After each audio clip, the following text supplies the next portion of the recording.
13, 14, 13, 17, 25 এবং 41 এর পরবর্তী সংখ্যাটি কত? এরকম কোশ্চেন কিন্তু প্রায় দেখা যায় যে আমাদের পরীক্ষাতে আসে, চাকরির পরীক্ষাতে। তো এই কোশ্চেনগুলো কীভাবে সলভ করা যায়? তো আমরা যদি এইদিকে একটু খেয়াল করি যে 13 থেকে 17 পর্যন্ত এটুকু ডিফারেন্স কত? 4। 17 থেকে 25 পর্যন্ত এই ডিফারেন্স কত? 8। তার মানে এখান থেকে এই পর্যন্ত ডিফারেন্স যেটা পেয়েছি 4, তার 2 গুণোত্তর কিন্তু পরবর্তী অংশে। তার মানে যদি আমরা এটা হিসাব করি 13 থেকে 17, তার মানে 4, 4 দুগুণই 4 এর সাথে 2 গুণ করলে এখান থেকে এখানে 8 হচ্ছে। তার মানে 4 দুগুণই 8, 8 দুগুণই 16, এটুকু ডিফারেন্স আছে 16।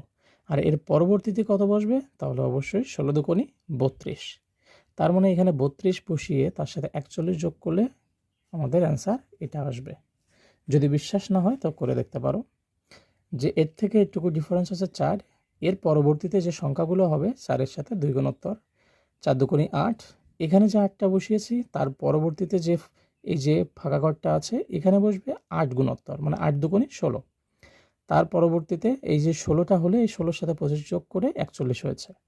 এর পরবর্তীতে এখানে যে সংখ্যাটি বসবে এই 16 দুগুণে 32, এখানে যে 32টা হবে সে 32-এর সাথে এই 41টা গুণ মানে যোগ করলে কিন্তু আমাদের এই পরবর্তী সংখ্যাটি হবে। সো এরকম কোশ্চেন কিন্তু প্রায় দেখা যায় যে আমাদের পরীক্ষায় আসে। সো ভিডিওটি ভালো লাগলে অবশ্যই শেয়ার করবেন এবং আপনার সংগ্রহে রাখবেন। So thank you.